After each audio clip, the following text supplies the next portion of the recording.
ਅੱਜ ਗੁਰਦਾਸਪੁਰ ਵਿਖੇ ਮੈਂ 32 ਵਿਲੇਜ ਡਿਫੈਂਸ ਕਮੇਟੀਜ਼ ਨਾਲ ਮੀਟਿੰਗ ਕੀਤੀ ਸੀ। ਇਸ ਤੋਂ ਪਹਿਲੇ ਪਠਾਨਕੋਟ ਦੇ ਵਿੱਚ 44 ਵਿਲੇਜ ਡਿਫੈਂਸ ਕਮੇਟੀਜ਼ ਨਾਲ ਮੀਟਿੰਗ ਕੀਤੀ ਸੀ। ਇਹ ਲਾਸਟ ਈਅਰ ਡਰੋਨ ਇੰਟਰੂਜਨਸ ਅਤੇ ਟਰਾਂਸ ਬਾਰਡਰ ਨਾਰਕੋਟਿਕ ਸਮਗਲਿੰਗ ਨੂੰ ਰੋਕਣ ਲਈ as a second line of defence to act as eyes and ears of the security forces ਇਹ ਕਮੇਟੀਆਂ ਬਣਾਈ ਗਈ ਸੀ। ਬਾਰਡਰ ਤੋਂ ਜਿਹੜੇ ਵਿਦਿਨ 5 ਕਿਲੋਮੀਟਰਸ ਜਿੰਨੇ ਪਿੰਡ ਲੱਗਦੇ ਹੈਗੇ ਤੇ ਇਹਨਾਂ ਨੂੰ ਅਸੀਂ ਜਿੱਥੇ ਚੰਗਾ ਕੰਮ ਇਹਨਾਂ ਨੇ ਕੀਤਾ ਉਹਨਾਂ ਨੂੰ ਇਨਕਰੇਜ ਕੀਤਾ। ਇਹਦੀ ਸਟਰਕਚਰਿੰਗ ਬਣਾਈ ਗਈ ਹੈ। ਹਰ ਵਿਲੇਜ ਦੇ ਵਿੱਚ ਇੱਕ ਪੁਲਿਸ ਅਫਸਰ ਡੈਡੀਕੇਟਿਡ ਅਸੀਂ ਲਾਇਆ ਜਿਸ ਨੂੰ ਵਿਲੇਜ ਪੁਲਿਸ ਆਫਿਸਰ ਡੈਜ਼ਿਗਨੇਟ ਕੀਤਾ ਗਿਆ ਹੈਗਾ ਫॉर ਥੀਸ ਬਾਰਡਰ ਵਿਲੇजेस ਤੇ ਬਾਰਡਰ ਵਿਲੇਜ ਪੁਲਿਸ ਆਫਿਸਰ ਤੇ ਵਿਲੇਜ ਡਿਫੈਂਸ ਕਮੇਟੀਜ਼ ਦੇ ਤਾਲਮੇਲ ਨਾਲ BSF ਤੇ ਪੰਜਾਬ ਪੁਲਿਸ ਨਾਲ ਸਟਰਕਚਰਡ ਇੰਟਰੈਕਸ਼ਨ ਕਰਕੇ ਇੱਕ drone emergency response protocol border areas ਲਈ ਬਣਾਇਆ ਗਿਆ ਸੀਗਾ, ਜਿਸ ਦੇ ਵਿੱਚ ਜਦੋਂ ਕਿਤੇ ਕੋਈ ਡਰੋਨ ਐਕਟੀਵਿਟੀ ਦੇਖੀ ਜਾਂਦੀ ਹੈ ਕਿਸ ਤਰ੍ਹਾਂ ਦਾ ਰਿਸਪੌਂਸ ਹੋਣਾ ਚਾਹੀਦਾ। ਇਹਨਾਂ ਦੇ WhatsApp ਗਰੁੱਪ ਬਣਾਏ ਗਏ, ਇਹਨਾਂ ਨੂੰ ਜੈਕਟਸ ਦਿੱਤੀਆਂ ਗਈਆਂ, ਹੋਰ identification cards and other things so that ਕੋਸ਼ਿਸ਼ ਕੀਤੀ ਗਈ ਕਿ ਵੱਧ ਤੋਂ ਵੱਧ ਐਕਸ ਸਰਵਿਸਮੈਨ ਤੇ ਦੂਜੇ ਜਿਹੜੇ ਹੈਗੇ ਫੋਰਸਿਸ ਦੇ ਰਿਟਾਇਰਡ ਆਫਿਸਰਸ ਇਹਦੇ ਵਿੱਚ ਹੋਣ। ਹੁਣ ਅੱਜ ਜਿਹੜੀ ਅਸੀਂ ਮੁਹਿੰਮ ਸ਼ੁਰੂ ਕੀਤੀ ਹੈ ਉਹ ਪੰਜਾਬ ਦੇ ਚੀਫ ਮਿਨਿਸਟਰ ਸਰਦਾਰ ਭਗਵੰਤ ਮਾਨ ਨੇ 15 ਅਗਸਤ ਨੂੰ ਐਲਾਨ ਕੀਤਾ ਹੈ ਕਿ ਅਸੀਂ 1 ਸਾਲ ਦੇ ਵਿੱਚ ਪੰਜਾਬ ਵਿੱਚੋਂ ਡਰੱਗਸ ਤੇ ਇੱਕ ਕਾਰਗਰ ਇੰਪੈਕਟ ਕਰਾਂਗੇ। ਸੋ ਡਰੱਗ ਦੀ ਸਪਲਾਈ ਨੂੰ ਕੰਟਰੋਲ ਕਰਨ ਲਈ, ਡਿਮਾਂਡ ਨੂੰ ਕੰਟਰੋਲ ਕਰਨ ਲਈ ਇੱਕ ਕੰਪਰੀਹੈਂਸਿਵ ਮਲਟੀ ਪ੍ਰੋਂਗਡ ਸਟ੍ਰੈਟਜੀ ਅਡਾਪਟ ਕੀਤੀ ਗਈ ਹੈ, ਜਿਸ ਦੇ ਵਿੱਚ ਐਨਫੋਰਸਮੈਂਟ, ਡੀ ਐਡਿਕਸ਼ਨ ਤੇ ਪ੍ਰੀਵੈਂਸ਼ਨ। ਐਨਫੋਰਸਮੈਂਟ ਦੇ ਵਿੱਚ ਜਿਹੜੇ ਵੱਡੇ ਸਮਗਲਰਸ ਹੈਗੇ ਉਹਨਾਂ ਦੀ ਪ੍ਰੋਪਰਟੀ ਸੀਜ਼ਰ ਤੇ ਫੋਕਸ ਹੈ ਤੇ ਅਸੀਂ 850 ਕਿਲੋ ਤੋਂ ਵੱਧ ਹੈਰੋਇਨ ਇਸ ਸਾਲ ਰਿਕਵਰ ਕੀਤੀ ਹੈ ਤੇ focus is on big fish. Over 2000 smugglers have been arrested ਤੇ ਇਸ ਦੇ ਨਾਲ ਜਿਹੜੇ ਪੈਡਲਰਸ ਹੈਗੇ, ਸਪਲਾਇਰਸ ਹੈਗੇ, ਜਿਹੜੇ ਪਿੰਡਾਂ ਦੇ ਵਿੱਚ ਮੁਹੱਲਿਆਂ ਦੇ ਵਿੱਚ ਜਿਹੜੇ ਡਰੱਗਸ ਨੂੰ ਸਪਲਾਈ ਕਰਦੇ ਆ ਉਹਨਾਂ ਨੂੰ ਆਈਡੈਂਟੀਫਾਈ ਕਰਕੇ ਉਹਨਾਂ ਤੇ ਨਕੇਲ ਕੱਸ ਕੇ ਉਹਨਾਂ ਤੇ ਕਾਨੂੰਨੀ ਕਾਰਵਾਈ ਕੀਤੀ ਜਾ ਰਹੀ ਹੈ। ਜਿਹੜੇ ਡਰੱਗ ਯੂਜ਼ਰਸ ਹੈਗੇ ਉਹਨਾਂ ਨੂੰ under section 64A NDPS act ਅਸੀਂ ਰੀਹੈਬਿਲਿਟੇਟ ਕਰਨ ਵੱਲ ਉਹਨਾਂ ਨੂੰ ਜੇ ਉਹ ਇੱਕ ਡੀ ਐਡਿਕਸ਼ਨ ਟ੍ਰੀਟਮੈਂਟ ਪਲਾਨ ਨੂੰ ਉਹ ਐਗਰੀ ਕਰ ਜਾਂਦੇ ਹੈ ਤੇ we will not treat them as criminals। ਦਾ ਆਈਡੀਆ ਇਜ਼ ਕਿ ਜਿਹੜਾ ਡਰੱਗ ਯੂਜ਼ਰ ਹੈ ਉਸ ਨੂੰ ਰਿਫਾਰਮ ਕੀਤਾ ਜਾਵੇ, ਰੀਹੈਬਿਲਿਟੇਟ ਕੀਤਾ ਜਾਵੇ, ਜਿਹੜਾ ਡਰੱਗ ਵੇਚ ਰਿਹਾ ਹੈ ਉਸ 'ਤੇ ਕਾਨੂੰਨੀ ਕਾਰਵਾਈ ਕੀਤੀ ਜਾਵੇ। ਸੋ ਇੱਕ ਮਲਟੀ ਪ੍ਰੋਂਗਡ ਸਟ੍ਰੈਟਜੀ ਦੇ ਵਿੱਚ ਜਿਵੇਂ ਪ੍ਰੀਵੈਂਸ਼ਨ ਸਟ੍ਰੈਟਜੀਜ਼ ਹੈਗੀਆਂ ਕਿ sports activities, youth club, DC ਸਾਹਿਬ ਬੈਠੇ ਹੈਗੇ, ਇਹਨਾਂ ਨੇ ਕਾਫੀ ਜਿਵੇਂ ਇਹਨਾਂ ਦੀ ਐਮਪਲੋਇਮੈਂਟ ਲਈ ਜਾਂ ਸਕਿੱਲ ਡਿਵੈਲਪਮੈਂਟ ਪ੍ਰੋਗਰਾਮਸ ਵੱਲ ਜਿਹੜੇ ਯੂਥ ਆਫਟਰ ਦੇ ਅੰਡਰਗੋ ਦਾ ਡੀ ਐਡਿਕਸ਼ਨ ਪ੍ਰੋਗਰਾਮ ਉਹਨਾਂ ਨੂੰ ਇਸ ਡਾਇਰੈਕਸ਼ਨ ਵੱਲ ਅਸੀਂ ਚੈਨਲਾਈਜ਼ ਕਰਾਂਗੇ।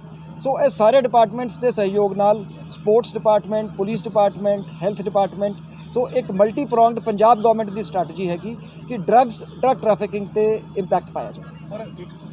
ਇਨ ਦਾ ਫਸਟ ਫੇਜ਼ 5 ਕਿਲੋਮੀਟਰ ਤੱਕ ਦਾ ਸੀਗਾ, ਕੁਝ ਏਰੀਆਜ਼ 'ਚ ਅਸੀਂ ਇਸ ਨੂੰ ਐਕਸਟੈਂਡ ਕਰਤਾ ਅਪ ਟੂ 10 ਕਿਲੋਮੀਟਰ ਤੇ ਇਹ ਪੰਜਾਬ ਸਰਕਾਰ ਦੀ ਨੋਟੀਫਿਕੇਸ਼ਨ ਤੋਂ ਬਾਅਦ ਸਭੀ ਡਿਪਟੀ ਕਮਿਸ਼ਨਰਸ ਵੱਲੋਂ ਇਹ ਵਿਲੇਜ ਡਿਫੈਂਸ ਕਮੇਟੀਜ਼ ਨੋਟੀਫਾਈਡ ਹੈ ਤੇ ਇਸ ਦਾ ਸਾਨੂੰ ਚੰਗਾ ਰਿਸਪੌਂਸ ਮਿਲਿਆ। ਇਨਫੈਕਟ ਅੱਜ ਅਸੀਂ 2 ਫਾਰਮਰਸ ਨੂੰ ਰਿਵਾਰਡ ਦਿੱਤਾ ਸੀਗਾ। ਸੋ 1 ਲੱਖ ਪਰ ਅਸੀਂ ਰਿਵਾਰਡ ਰੱਖਿਆ ਹੈਗਾ ਜੇ ਕੋਈ ਇਨਫੋਰਮੇਸ਼ਨ ਦਿੱਤੀ ਜਾਊਗੀ ਜਿਸ ਤੋਂ ਡਰੱਗ ਦੀ ਰਿਕਵਰੀ ਹੋਊਗੀ ਜਾਂ ਡਰੋਨ ਦਾ ਸੀਜ਼ਰ ਹੋਊਗਾ। ਸੋ 1 lakh cash reward will be given.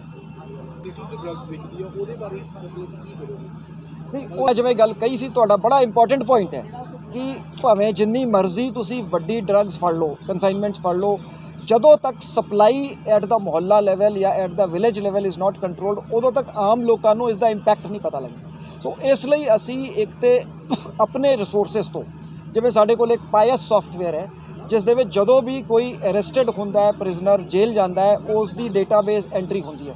ਫਿਰ ਉਹਦੇ ਵਿੱਚੋਂ ਅਸੀਂ ਆਰਟੀਫਿਸ਼ੀਅਲ ਇੰਟੈਲੀਜੈਂਸ ਯੂਜ਼ ਕਰਕੇ ਕਾਲ ਆਊਟ ਕਰਕੇ ਅਸੀਂ SHOs ਨੂੰ ਲਿਸਟਾਂ ਦਿੰਦੇ ਹਾਂ ਕਿ ਤੁਹਾਡੇ ਏਰੀਏ ਦੇ ਪਿਛਲੇ 5 ਸਾਲਾਂ ਦੇ ਵਿੱਚ ਇਹ ਜਿਹੜੇ ਮੁਲਜ਼ਮ ਸੀਗੇ ਜਿਹੜੇ ਡਰੱਗ ਕੇਸਾਂ 'ਚ ਫੜੇ ਗਏ, there is a system of jail releases every day. A jail release is issued कि ਜਿਹੜੇ ਬੰਦੇ ਰਿਲੀਜ਼ ਹੁੰਦੇ ਆ ਤਾਂ ਕਿ ਉਨ 'ਤੇ ਨਿਗਰਾਨੀ ਰੱਖੇ। ਇੱਕ ਤਾਂ ਇਹ ਫਾਰਮਲ ਕ੍ਰਿਮੀਨਲ ਸਿਸਟਮ ਹੈਗਾ। ਦੂਜਾ ਸਿਸਟਮ ਹੈਗਾ ਕਿ ਲੋਕਾਂ ਦੇ, ਦੈਟ ਇਜ਼ ਵਾਈ ਲੋਕਾਂ ਦੇ ਕੋਲ ਅਸੀਂ ਚੱਲ ਕੇ ਜਾ ਰਹੇ ਹਾਂ, ਲੋਕਾਂ ਦਾ ਸਹਿਯੋਗ ਮੰਗ ਰਹੇ ਹਾਂ ਕਿ ਲੋਕਾਂ ਨੂੰ ਪਤਾ ਹੁੰਦਾ ਹੈ ਕਿ ਇਸ ਪਿੰਡ ਦੇ ਵਿੱਚ ਆਹ 50 ਬੰਦੇ ਹੈਗੇ ਜਾਂ 30 ਬੰਦੇ ਹੈਗੇ ਜਿਹੜੇ ਡਰੱਗ ਲੈਂਦੇ ਆ, ਇਹ 5 ਬੰਦੇ ਹੈਗੇ ਜਿਹੜੇ ਡਰੱਗ ਨੂੰ ਸਪਲਾਈ ਕਰਦੇ ਆ ਜੀ। ਫਲਾ ਪੀਪਲ ਦਾ ਦਰਖਤ ਹੈ ਉਹਦੇ ਥੱਲੇ ਸ਼ਾਮ 3 ਵਜੇ ਤੋਂ 5 ਵਜੇ ਜਾਓ ਤਾਂ ਡਰੱਗ ਮਿਲਦੀ ਹੈ। ਸੋ ਵੀ ਵੁੱਡ ਇਨਕਰੇਜ ਸੱਚ ਟਿਪਸ। ਅਸੀਂ ਇੱਕ ਸਟੇਟ ਲੈਵਲ ਡਰੱਗ ਹੈਲਪਲਾਈਨ ਵੀ ਸ਼ੁਰੂ ਕਰਨ ਜਾ ਰਹੇ ਹੈਗੇ ਜਿਸ 'ਤੇ ਐਨੋਨਿਮਿਟੀ ਰੱਖਦੇ ਹੋਏ ਡਰੱਗਸ ਬਾਰੇ ਇਨਫੋਰਮੇਸ਼ਨ ਦਿੱਤੀ ਜਾ ਸਕਦੀ ਹੈ। ਤਾਂ ਇਸ ਮੁਹਿੰਮ ਦੇ ਵਿੱਚ ਮੈਂ ਲੋਕਾਂ ਨੂੰ ਅਪੀਲ ਕਰਾਂਗਾ ਕਿ ਉਹ ਸਾਹਮਣੇ ਆਉਣ, ਸਹਿਯੋਗ ਦੇਣ ਸੋ ਦੈਟ ਵੱਧ ਤੋਂ ਵੱਧ ਜਿਹੜੇ ਅਸਲ ਬੰਦੇ ਜਿਹੜੇ ਡਰੱਗਸ ਨੂੰ ਵੇਚਦੇ ਆ ਉਹਨਾਂ ਤੇ ਸ਼ਿਕੰਜਾ ਕੱਸਿਆ ਜਾ ਸਕੇ। ਸਰ ਗੁਰਦਾਸਪੁਰ ਪੁਲਿਸ ਨਹੀਂ ਦਿਸ ਆਈ ਐਗਰੀ। ਦੇਖੋ ਕੀ ਹੁੰਦਾ ਨਾ, ਜਿਹੜੀ ਡਰੱਗ ਟ੍ਰੇਡ ਹੈ ਇਹ 20-25-50 ਸਮਗਲਰ ਪਾਕਿਸਤਾਨ ਸਾਈਡ ਬੈਠੇ ਹੈ, ਕੁਝ ਵੱਡੇ ਸਮਗਲਰ ਇਸ ਸਾਈਡ ਬੈਠੇ ਹੈ। ਇਹਨਾਂ ਨੂੰ ਆਈਡੈਂਟੀਫਾਈ ਕਰਕੇ ਇਹਨਾਂ ਦੀ ਕਾਫੀ ਜਿਹੜਾ ਕੰਸਾਈਨਮੈਂਟਸ ਜਿਹੜੇ ਸਾਡੇ ਪੰਜਾਬ ਦੇ ਥਰੂ ਟ੍ਰਾਂਜ਼ਿਟ ਹੁੰਦੀਆਂ, ਕਾਫੀ ਕੰਸਾਈਨਮੈਂਟਸ ਇੱਥੇ ਕੰਜ਼ਿਊਮ ਹੁੰਦੀਆਂ, ਉਹ naturally that is information based. ਜੇ ਮੰਨ ਲਓ ਮੇਰੇ ਕੋਲ ਕਿਸੇ ਦਾ ਮੋਬਾਈਲ ਨੰਬਰ ਆ ਗਿਆ, ਮੈਂ ਉਸ 'ਤੇ ਟੈਕਨੀਕਲ ਵਰਕ ਕਰਕੇ ਉਸ ਨੂੰ ਫੜ ਲਿਆ, so this is my duty as a police officer. ਉਹ ਕੰਮ ਤੇ ਅਸੀਂ ਕਰਾਂਗੇ ਜਿਹੜੇ ਵੱਡੇ ਆਪਰੇਸ਼ਨ ਹੈ। ਐਟ ਦਾ ਸੇਮ ਟਾਈਮ ਜਿਹੜਾ ਤੁਸੀਂ ਕਿਹਾ ਹੈਗਾ ਉਹ ਬਹੁਤ ਜ਼ਰੂਰੀ ਹੈ, ਕਿਉਂਕਿ ਲੋਕਾਂ 'ਤੇ ਇੰਪੈਕਟ ਤਾਂ ਹੀ ਹੋਊਗਾ ਜਦੋਂ ਸਾਨੂੰ ਲੱਗੂਗਾ ਕਿ ਸਾਡੇ ਏਰੀਆ 'ਚ ਜਿਹੜੀ ਡਰੱਗ ਵਿਕ ਰਹੀ ਹੈ ਉਸ 'ਤੇ ਕੰਟਰੋਲ ਹੋਊਗਾ। ਸਰ ਉਸ ਤੋਂ ਇਸ ਦੇ ਵਿੱਚ ਕੋਈ ਐਕਸਟਰਾ ਵੀ ਕਰੋਗੇ? ਨੋ ਉਸ ਦਾ ਹੀ ਹਿੱਸਾ ਹੈ, ਜਿਵੇਂ ਮੈਂ ਕਿਹਾ ਮਲਟੀ ਪ੍ਰੋਂਗਡ ਸਟ੍ਰੈਟਜੀ ਹੈ। ਉਹਦੇ ਰਿਜ਼ਲਟ ਤੁਹਾਨੂੰ ਲੱਗਦੇ ਨੇ ਕਿ ਉਸ ਲੈਵਲ ਤੇ ਡਰੱਗ ਫੜੀ ਜਾ ਰਹੀ ਹੈ? ਇਸ ਐਕਟ ਦੀ ਜਿਸ ਦੇ ਵਿੱਚ 13 ਤੋਂ 14 ਹਜ਼ਾਰ ਪੰਜਾਬ ਦੇ ਵਿੱਚ ਦਰਜ ਹੁੰਦੀਆਂ। ਤਕਰੀਬਨ ਪੂਰੇ India the heroin recovery is about 4000 kg ਤੇ 800 ਕਿਲੋ ਅਸੀਂ ਫੜਦੇ ਹਾਂ। ਦੈਟ ਡਜ਼ ਨਾਟ ਮੀਨ, ਮਤਲਬ ਮੈਂ ਸਟੈਟਿਸਟਿਕਸ ਤੋਂ ਇਹ ਨਹੀਂ ਕਹਿ ਸਕਦੇ ਅਸੀਂ ਕਿ ਜੀ ਪੰਜਾਬ 'ਚ ਡਰੱਗ ਨਹੀਂ ਹੈ। The problem is there. So it is a multi pronged approach. ਬਹੁਤ ਵੱਡੇ ਆਪਰੇਸ਼ਨ ਹੋਏ ਹੈ, ਵੱਡੀਆਂ ਰਿਕਵਰੀਆਂ ਹੋਈਆਂ ਹੈ ਤੇ ਕਟਿੰਗ ਐਜ ਲੈਵਲ ਤੇ ਸਾਨੂੰ ਹੋਰ ਕੰਮ ਕਰਨ ਦੀ ਲੋੜ ਹੈ, ਲੋਕਾਂ ਨੂੰ ਨਾਲ ਲੈ ਕੇ ਚੱਲਣ ਦੀ ਲੋੜ ਹੈ। ਦੇਖੋ ਇੱਕ ਤੇ ਹੁੰਦੀ ਹੈ ਸਪੈਸੀਫਿਕ ਇੰਟੈਲੀਜੈਂਸ ਬੇਸਡ ਰੇਟ ਕਿ ਸਾਡੇ ਕੋਲ ਇਤਲਾ ਆਈ ਆ, ਅਸੀਂ ਇੱਕ ਬੰਦਾ ਫੜਿਆ, ਉਹਦੀ ਅੱਗੇ ਚੇਨ 'ਚੋਂ ਦੂਜਾ ਫਿਗਰ ਹੋਇਆ, ਉਹਨੂੰ ਰੇਡ ਕਰ ਲਿਆ। ਤੁਸੀਂ ਜ਼ਿਕਰ ਕਰ ਰਹੇ ਹੋ ਸ਼ਾਇਦ ਜਿਹਨੂੰ ਆਪਾਂ ਕੈਸੋ ਕਹਿੰਦੇ, ਜਿਹਦਾ ਏਰੀਆ ਇੰਪੈਕਟ ਹੁੰਦਾ ਕਿ ਏਰੀਆ ਡੋਮੀਨੇਸ਼ਨ। ਅਸੀਂ ਵੈਸੇ ਵੀ ਨਾਕਾ ਲਾਉਂਦੇ ਆ, ਚੈਕਿੰਗ ਕਰਦੇ ਆ, ਘੇਰਾਬੰਦੀ ਕਰਦੇ ਆ। ਸੋ ਇਸ ਤਰ੍ਹਾਂ ਦੇ ਆਪਰੇਸ਼ਨ ਦਾ ਮੇਨ ਮਕਸਦ ਹੁੰਦਾ ਹੈ confidence building among the people, कि पुलिस की प्रेजेंस होवे, पुलिस चेकिंग करे।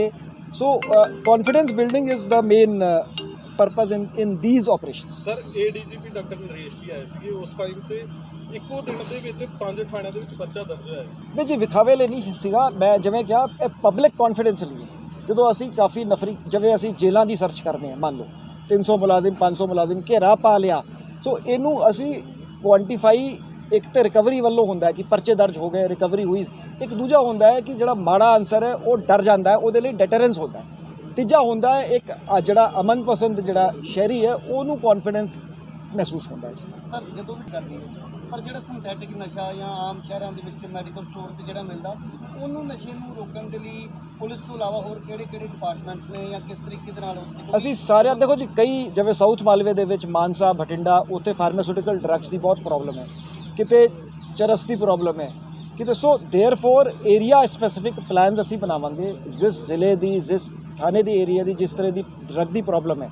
ਜਿਵੇਂ ਇਹਦੇ ਵਿੱਚ ਡਰੱਗ ਇੰਸਪੈਕਟਰਸ ਹੈਗੇ, ਜਿਹੜਾ ਡਰੱਗ ਐਕਟ ਹੈਗਾ, ਜਿਹੜੇ ਕੈਮਿਸਟਾਂ ਦੀ ਚੈਕਿੰਗ ਕਰਨੀ ਹੈ, ਜਾਂ ਜਿਵੇਂ ਮੈਂ ਪਹਿਲੇ ਦੱਸਿਆ ਵੀ health department, sports department, education department, ਉਹ ਸਾਰਿਆਂ ਦੇ ਸਹਿਯੋਗ ਨਾਲ, ਲੋਕਾਂ ਦੇ ਸਹਿਯੋਗ ਨਾਲ ਹੀ ਇਸ 'ਤੇ ਨੱਥ ਪਾਈ ਜਾ ਸਕਦੀ ਹੈ। ਬਾਰਡਰ ਤੋਂ ਵੀ ਆ ਰਹੀ ਹੈ, सी रूट तो भी आ रही है, इंटरनेशनल बॉर्डर तो भी आ रही है। In fact I would say that Punjab is fighting the Nations battle कि वो ड्रग्स, चूँकि असी ट्रांजिट च बैठे है तो काफ़ी ड्रग साढ़े एरिए चों ट्रांजिट होकर जाती। तां ही क्या सीगा कि साडा फोकस ज़्यादा जिहड़े ड्रग कंज्यूमर्स ते नहीं होऊगा, साडा फोकस होऊगा सप्लायर्स ते जिहड़े वड्डे जिहड़े पैडलर हैगे, क्योंकि ड्रग यूज़र जिहड़ा हैगा वो साडा पर्पस होऊगा उन्हां नूं रिफॉर्म करो, ना कि उन्हां नूं जेलां 'च सिੱਟੋ। हाँ जी भाई साहब, ਜਿਹੜੇ ਪੁਲਿਸ ਨੂੰ ਇਨਫੋਰਮੇਸ਼ਨ ਦਿੰਦੇ ਨੇ, ਬਟ ਉਹ ਜੇ ਘਰ ਬਾਅਦ ਉਹ ਜਿਹੜੇ ਡਰੱਗ ਵੇਚਦੇ ਸੀ ਉਹਨਾਂ ਨੇ ਜਾ ਕੇ ਮਦਦ ਕਰੀ। ਨਹੀਂ, ਤੁਹਾਡੀ ਗੱਲ ਠੀਕ ਹੈ ਜੀ। ਇਸ ਲਈ ਜਿਵੇਂ ਅਸੀਂ ਇੱਕ ਤੇ ਆ ਕਰ ਰਹੇ ਕਿ ਐਨੋਨਿਮਸ ਰੱਖਾਂਗੇ ਜਿਹੜੀ ਡਰੱਗ ਹੈਲਪਲਾਈਨ ਤੇ, ਜਾਂ ਅਦਰਵਾਈਜ਼ ਜਿਹੜੀ ਡਰੱਗ ਬਾਰੇ ਇਨਫੋਰਮੇਸ਼ਨ ਦਿੱਤੀ ਜਾਊਗੀ, ਅਸੀਂ ਆਈਡੈਂਟੀਟੀ ਡਿਸਕਲੋਜ਼ ਨਹੀਂ ਕਰਾਂਗੇ।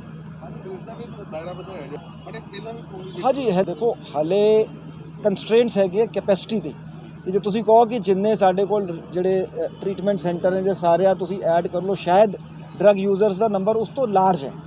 ਸੋ ਦੇਅਰਫੋਰ ਇਹ ਹੌਲੇ ਹੌਲੇ ਸਾਰੇ ਡਿਪਾਰਟਮੈਂਟਸ ਨੂੰ ਨਾਲ ਲੈ ਕੇ ਕਰਾਂਗੇ।